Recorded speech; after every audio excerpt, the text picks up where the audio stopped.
Norton Cyberdyne, a multinational corporation which produces military-grade defense technology, has created a synthesized genetic organism, Syngenor, a super soldier, the perfect killing machine. There's just one problem.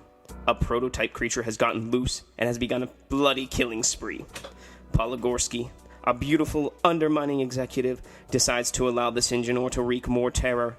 She sees this as an opportunity to let CEO Carter Brown take the fall for the disaster. Meanwhile, down in the basement of the building, a horde of newly spawned Syngenors have emerged. An ensuing battle rages against the creatures as the humans try by any means necessary to keep the creatures contained within the building. I'm Corey. And I'm Paul. And we are the B-Movie Bros. Here we review low-budget, obscure B-movies as critically as we can. Sometimes we get off topic. Sometimes.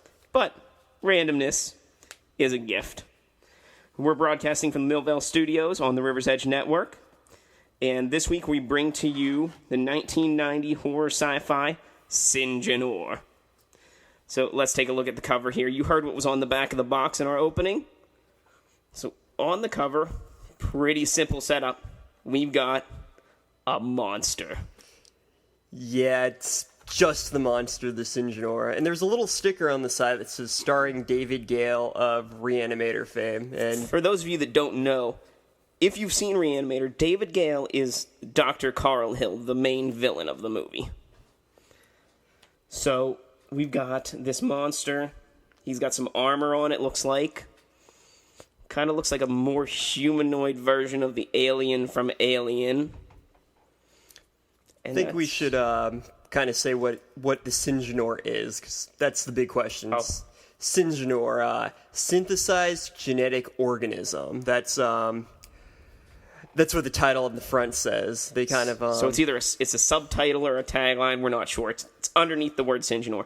It's a very gray cover. All grays, a little bit of blue, some green. Not very exciting. Not really. The back is more colorful. We've got some yellows and purple.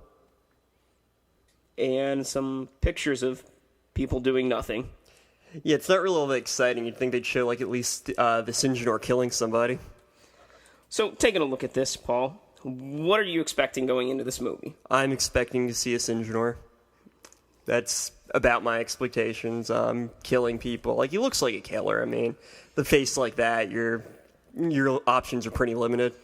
Well, I can see. I'm looking forward to a monster. I'm thinking there's going to be murder. Come on, we gotta have murder. This is our show anyway. Of course. You know, I look at the word synthesized. I see genetic. I see organism, and in my head, I just hear science. So I'm hoping to have some science behind what's going on. How are they synthesizing? What genetics are they using? What's an organism? The darker side of science, yeah. And just having seen Reanimator, that being one of my favorite movies, knowing how David Gale acts in that, he's very crazy, insane, over the top, very overacting, but in a convincing way. He's not like overacting in a way that you know it's overacting. Oh, it's so fake, it's silly, it's stupid. It's a fun way. Like, you just watch him and you're entertained that he is totally insane. Oh, yeah, definitely. So let's go to break down some of these characters here. We've got Susan, who's the young and resourceful heroine of our story. We've got her uncle, Ethan Valentine, the genius scientist who created Syngenor. Leo, who is the only trustworthy cop in town. Really, Leo the cop. Just one name. We've got Carter Brown, the CEO of Norton Cyberdyne, who seems to be a drug addict of some kind. Bonnie Brown, the easily manipulated secretary, who happens to be Carter Brown's niece.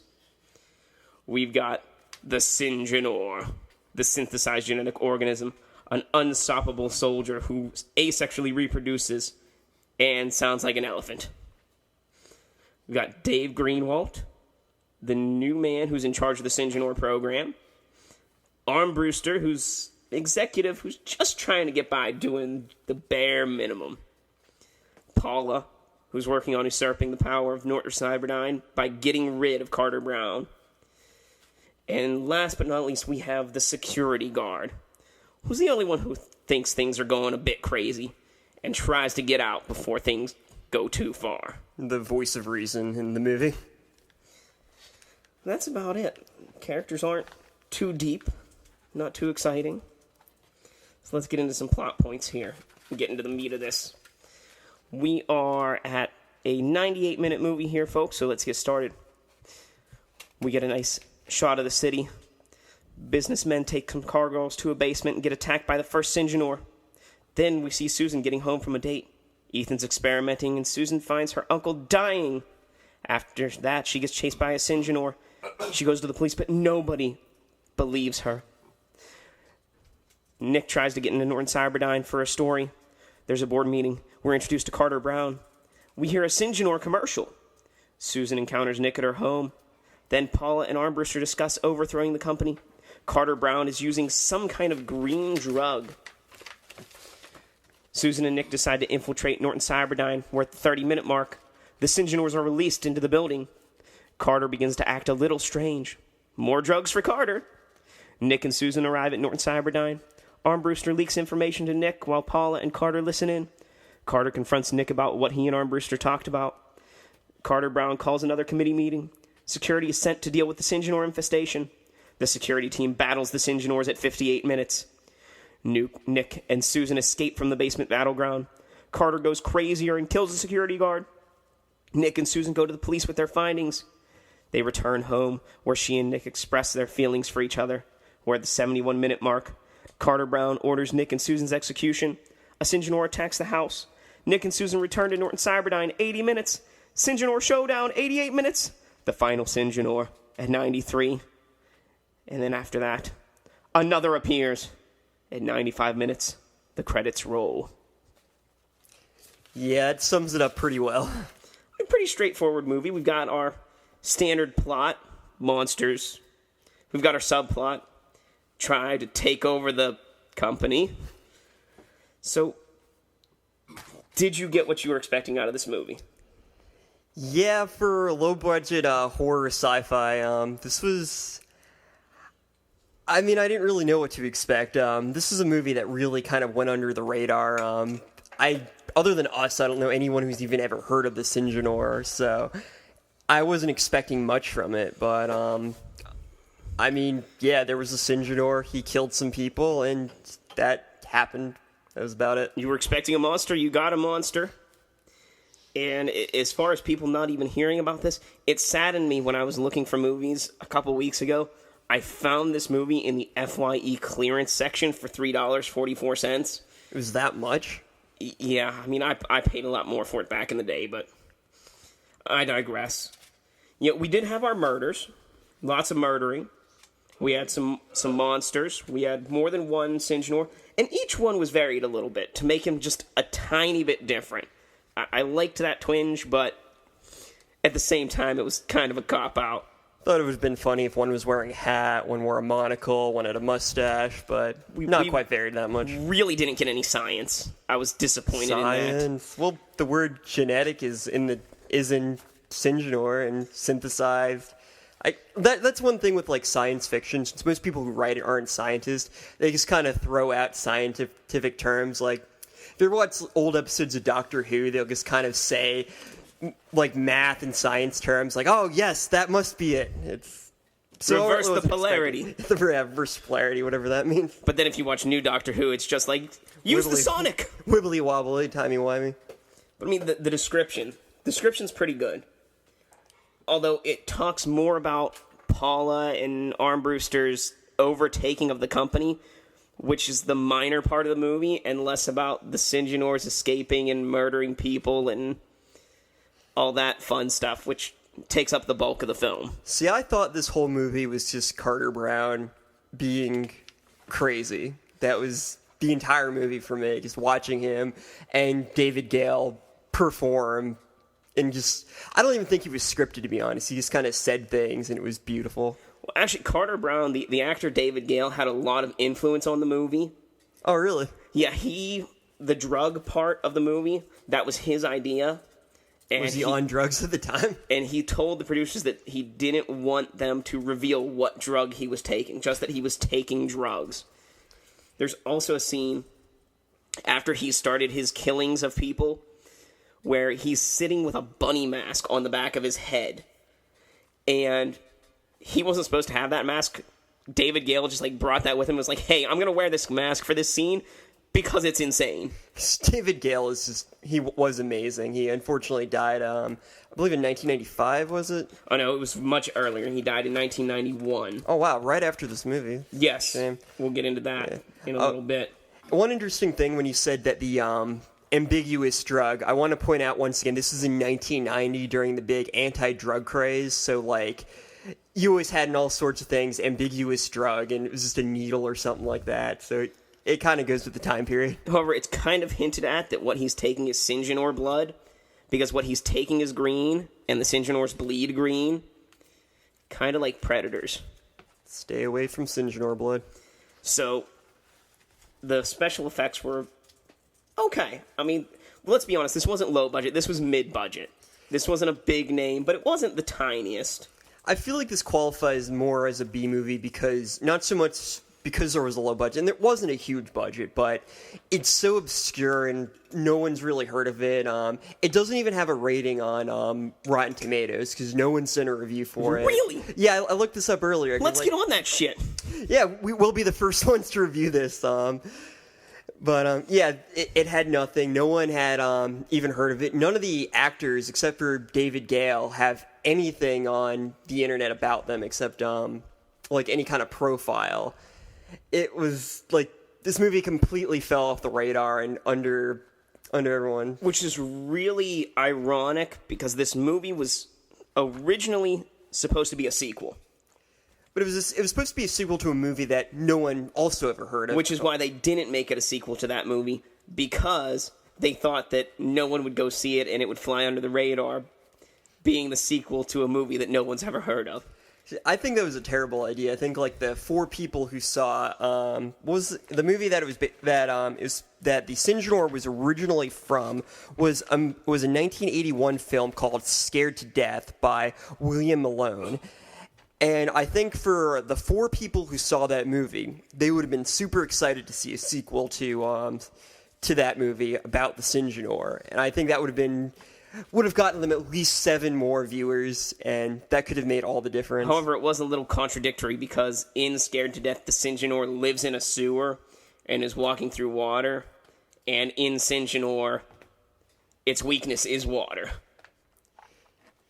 Yeah, there were some definite flaws in that. You can tell they were trying to distance themselves from it for whatever reason. I mean, we're looking at plot holes from 2 different movies here put together, so it really doesn't count. It's like Syngenors try multiple dimensions. So the creatures, they did look good, though. And they weren't afraid to get close-ups of them. Some of them were rather stiff-moving, but others were really fluid. I feel like you could do yoga in those suits. Oh, yeah, definitely. Considering that this wasn't a high-budget movie, the Syngenors did look cool. It was kind of fun to watch. And the effects do hold up. They don't look dated because they're practical effects. A good thing about the time period. Plot problems. What happened to the first Syngenor? The one at the house. She, hits it with a blowtorch. It screams, and then you don't see it go away. You don't see a pile of ashes. It just disappears. It was the 90s. He took too much green drugs. So, my other problem with this movie... you have to know, I was a volunteer firefighter for 4 or 5 years, give or take. And so I have some education in sprinkler systems. And when you pull a fire alarm, it does not set off every sprinkler head in the room. That is something that they do in so many movies, and it pisses me off to no end because it is inaccurate. That's a Hollywood invention, like the one phone call when you get arrested, and just about every medical thing that they show in movies and TV are completely inaccurate. Well, it's not a completely made-up thing, because there is a certain sprinkler system that they use around openings, such as stairwells, like open stairwells in the middle of a building or escalators in a mall, like if you go into a department store. And those ones are designed if one goes off for them all to go off, but just in that little ring. But it's just to like put a shower, a curtain to keep the fire from spreading. It's not, every single sprinkler in the building going off. Well, now we know. Interesting fact. The more you know. Acting. Yes. We have to talk more about David Gale.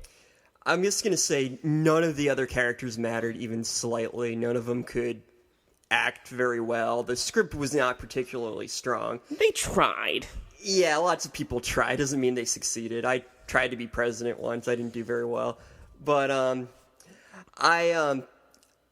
basically, the whole movie was centered around David Gale's character. Even on the front of the cover, it says, starring David Gale from Reanimator. He was so great at playing a crazy person.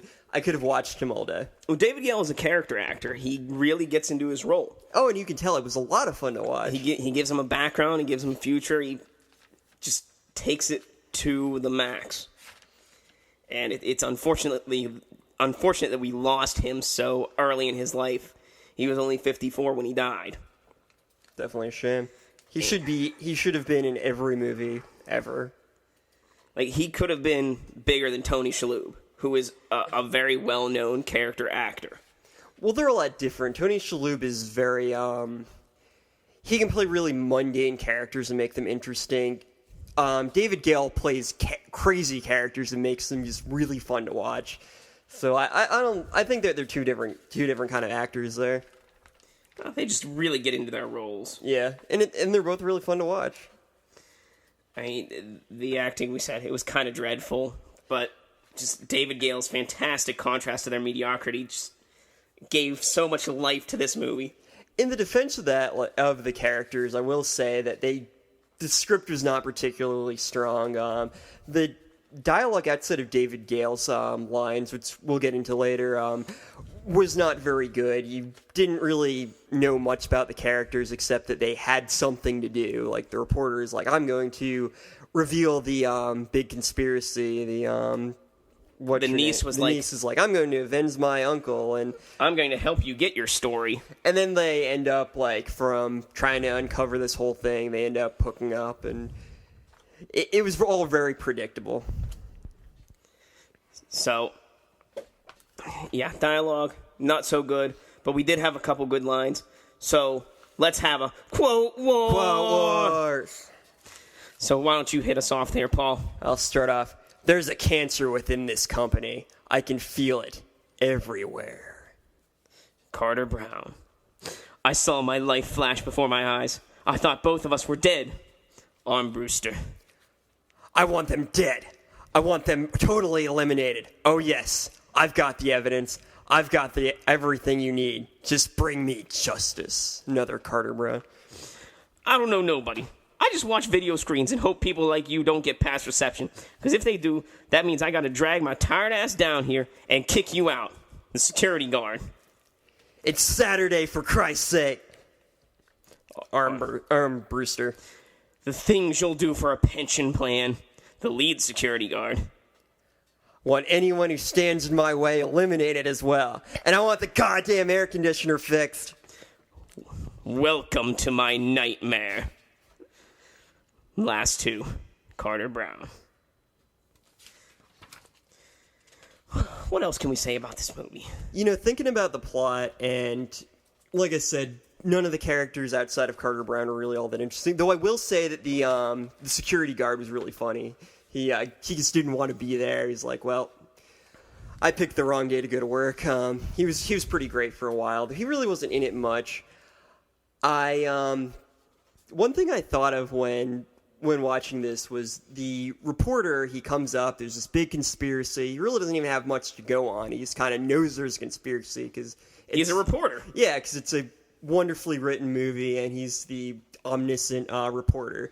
So he talks to the niece, and he convinces her to reveal what was going on with the company, and then they end up hooking up. And that's a very common trope in tons of movies. And then I got to wondering, has anyone actually, like, made a fake conspiracy just to hook up with somebody? Like, that would be... this has to have happened at some point. Like, some guy sees a girl, it's like, I'm going to hook up with her with this elaborate plot. I know that has to have happened. I have to Google this, or if anyone, like, wants to tweet us about this, this has to have happened. Now, it has to be a great story. I know what you're talking about here, and I think what you're referring to, I actually watched this episode in particular of It's Always Sunny in Philadelphia last night, the Dennis system, where he has a system that's an acronym based on his name of how he tricks girls into trusting him and falling in love with him just to sleep with them. Yeah. And then, like, betray them and come back to them and whatnot. And that's exactly what you're describing here, is using the Dennis system. Pretty much. There's an episode of How I Met Your Mother where Barney, he's got this whole playbook on how to hook up with women. And one of them, he dresses up as his future self and tells this girl that, in order to save the future, you have to sleep with this man. And he shows her a picture, and then it ends up working. And it's like, this stuff has been used in, it's even, as we've just said, it's been made fun of in fiction, but I wonder if there has to have been some guy really desperate, and he came up with this elaborate plot to hook up with some girl or some guy or whatever, and, I wonder how, if that girl or guy or whatever found out, if they would even be mad at him, because, like, he did... You gotta give him an A for effort. Yeah, I mean, he's a scumbag, obviously. He's, like, manipulative and all that other stuff, but, if somebody, like, went through all this work to sleep with me, which no one does, but if they did, I'd be like, wow, what a douchebag. But I must be really hot. Like, I mean, that's on some level has to be flattering. And this is just what I thought of on the car ride here. And if anyone knows of a story or has heard of something, please, like, message us on Twitter or on Facebook, because I got to know this. This is going to keep me up tonight. So just for information, you can tweet us at BMovieBros, that's all one word, or post on our Facebook page at B-Movie-Bros on Facebook. So back to the movie. One of the funny things in the movie, after watching the special features, when they get the file for the Syngenor out of the basement of the building, it's actually photos from the makeup department of the unfinished Syngenor prosthetics. Oh, that's pretty cool. So that was pretty funny finding that out. We already said that the Syngenor was the same creature that was used in the 1980 movie Scared to Death. Yeah, that movie was directed by a guy named William Malone. He helped create the actual costume. He directed the movie. And he was supposed to be part of this movie, too.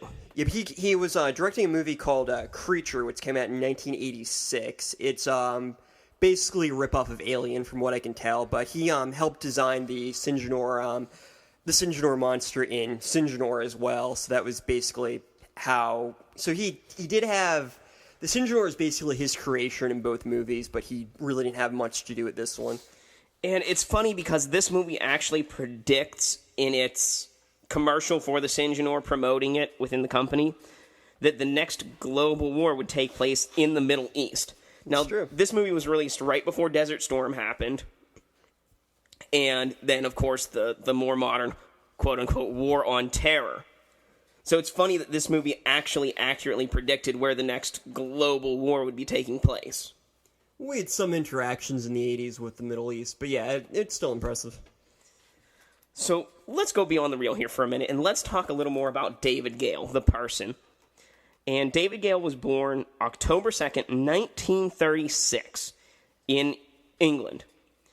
And he was 54 years old, and one day before the release... He turned 54 years old one day before Syngenor was released. Oh, man. And he began acting on stage in New York in the 1950s, and then got into TV and film in the 1970s. Because he was a tall, lanky man, he had a very gaunt face, he was usually cast as a villain, which he did very well at. No question there. He's credited with 38 acting roles on IMDb, and he had 6 more roles before his untimely death, less than a year after the release of Syngenor. He died on August 18th, 1991, due to complications during heart surgery. So this movie was released on October 2nd, 1990, and he died less than a year later. And he starred in 6 more films and TV shows before that. And he was a hardworking guy. We're all better off for him. Like, the entire B-movie world is better off for this guy. He was a fantastic actor, and it's sad that he's gone. And then he's a really nice guy. They had a feature on the DVD where him and the director went to the Tokyo Creature Convention or something in 1990 after this movie was released. And people just flocked to him, and he's just chatty and smiley and signing autographs and giving hugs. And I really would have loved to meet this guy. I would have liked to have seen him as a good guy in something, like maybe not protagonist, or even like a good fatherly or grandfatherly figure. I think he could have done it. Like, yeah, he's got that like villainish face, but I think he could pull off something. He seemed like a really fun kind of guy. I think he would have been cool to know, and he would have been good in a good kind of role rather than his particular antagonist. Well, he did say in this movie, "I can't afford to be a villain. I do much better as a hero." When you think about it, maybe he was the hero of this story. So, is there anything that we conflict on this movie about? I'm not too sure on that. I mean, we both agree that David Gale made the whole movie, and the Syngenor costume was really good, and that's about it. I really can't praise the movie on much else, to be perfectly honest. Well, all right. So let's get into our final take on this movie. So just give us your score on the shot scale. Now remember, our shot scale is a reverse scale. 1 to 10, 1 being the best, 10 being the worst, and it's how many shots do you need to take to get through this movie? So just a number score, what do you give it, Paul? That's a tough one, because I kind of feel like I should give it 2 scores. As far as the whole movie goes, and it's, 95 minutes, it wasn't super long, but it definitely dragged on at times with the poor acting, and there's a lot of times where really nothing of importance happens. At those points, just as entirely, I would give it probably a 6 out of 10. But just for watching David Gale scenes, I would give it a 1 out of 10, because it really was that entertaining. So let's go to the middle there and say you need... I'll give it about 4. 3.5, 4. 3.5, 4. Okay. Well, that comes to about my score. I give it a 3 out of 10.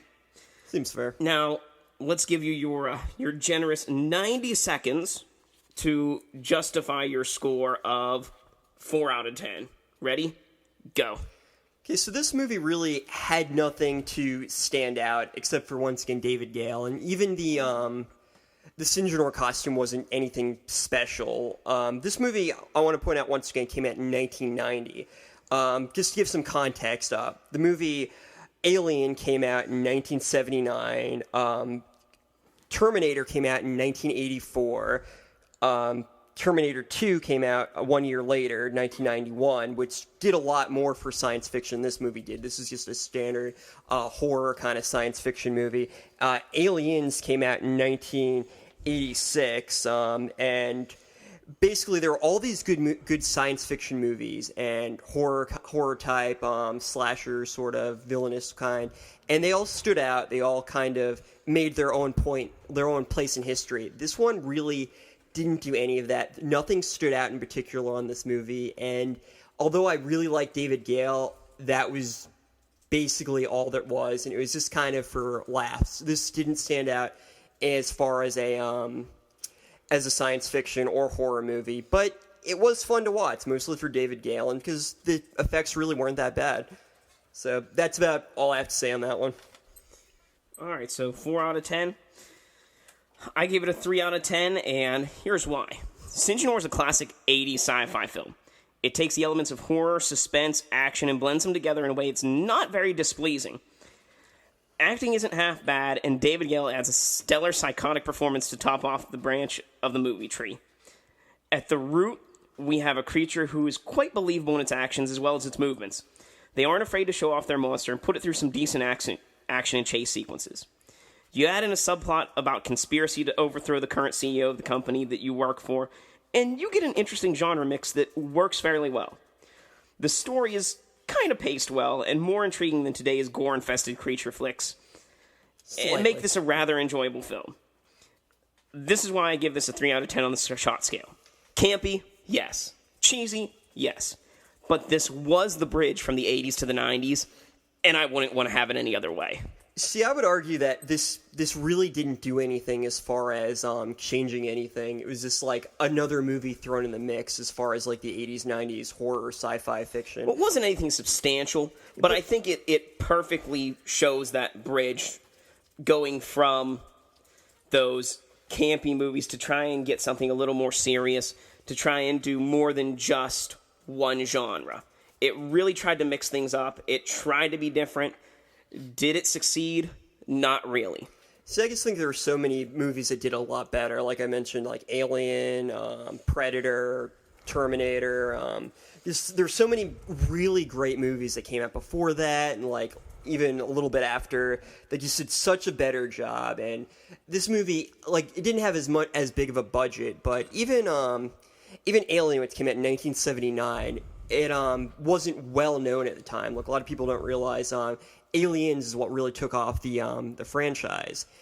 And even that made more of an impact than that is. And that came out 11 years earlier. And I really don't see where this movie stood out. And history kind of shows that. Like, once again, no one except for us has ever heard of the Syngenor. I would say, if the movie would have stood out, we probably wouldn't be talking about it here. And that's true. So as a B movie, like, I didn't mind watching this. But as far as, like, sci-fi, horror... Yeah, I don't... Sci-fi, horror, suspense, action, espionage. It just kind of was. Love story. Yeah, it kind of had those elements, but just barely. So let's get into one of our new favorite segments here, A Movie Companion.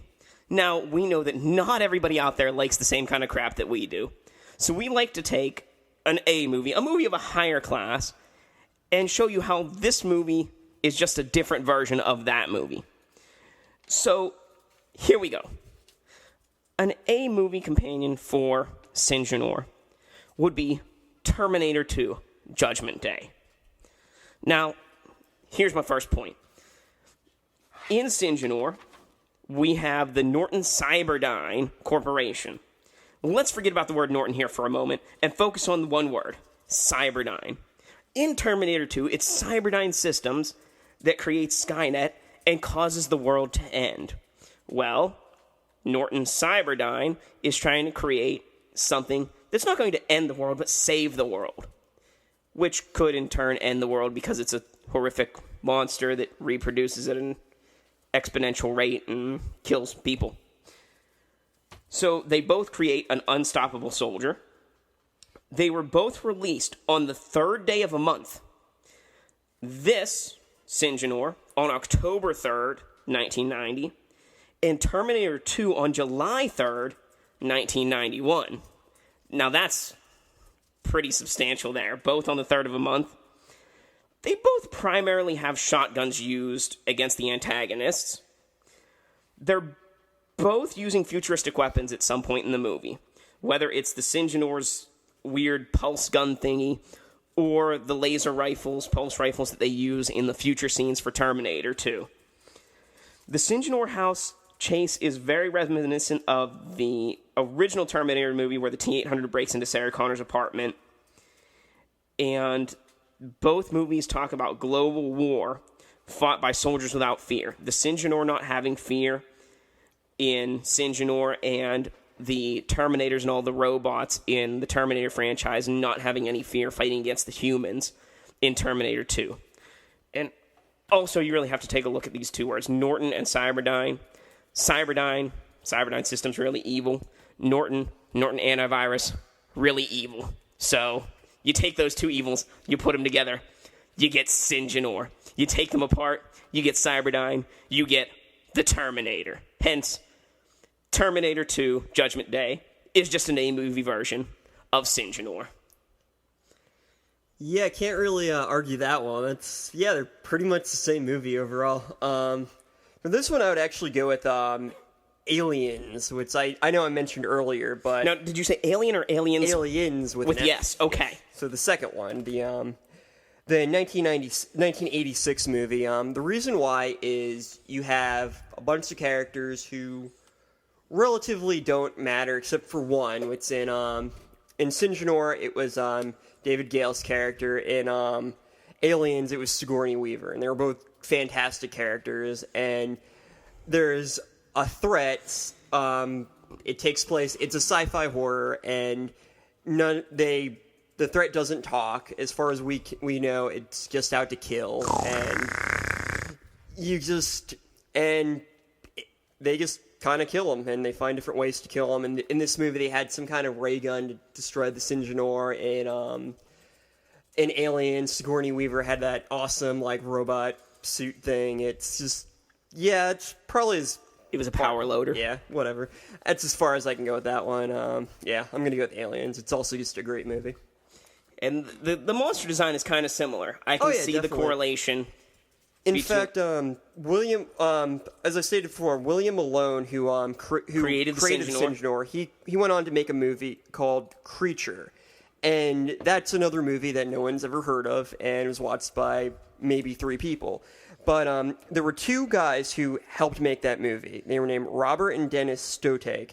They were, I believe, brothers. And they actually went on to do the special effects of Aliens and design a lot of the monsters and things like that. So there's kind of a weird connection between Syngenor and Aliens and all this other stuff. So I like to think they all take place in the same universe. Very, very solid argument there. So there you have it. If you want to watch an A movie that's basically the same movie as Syngenor, you can take a look at Terminator 2 Judgment Day or Aliens. So if you have another movie that you think might be an A movie companion for this, tweet us at BMovieBros, all one word, or post it up on our Facebook page, BMovieBros, and just tell us what movie it is and why it should be an A movie companion for this. Now, it's time for everybody's favorite time, the game we like to play during our movies. So, if you have it, let's get ready to drink away the flick, drink away the flick. Come on and grab your drink, let's drink away the flick. This is the time where we give you some fun drinking games that we thought of during our movie. Some from me, some from Paul. And you take that, put it to practice. You've got a pretty fun time. So, number 1 from me. Every time someone gets killed, take a drink. Pretty standard. Number 2. Anytime someone gets face raped by a Syngenor, take a drink. Number 3. Whenever someone hits on Bonnie, flirtatiously or literally, take a drink. Number 4. Every time Carter Brown uses his drug, take a drink. And finally, number 5. Whenever Carter Brown acts apeshit crazy, take a drink. Over to Paul. At number 6, every time this movie reminds you of another movie, take a drink. Number 7, every time just David Gale speaks an awesome line, just down your drink. Because it's just in honor of him. And that's really all I can come up with.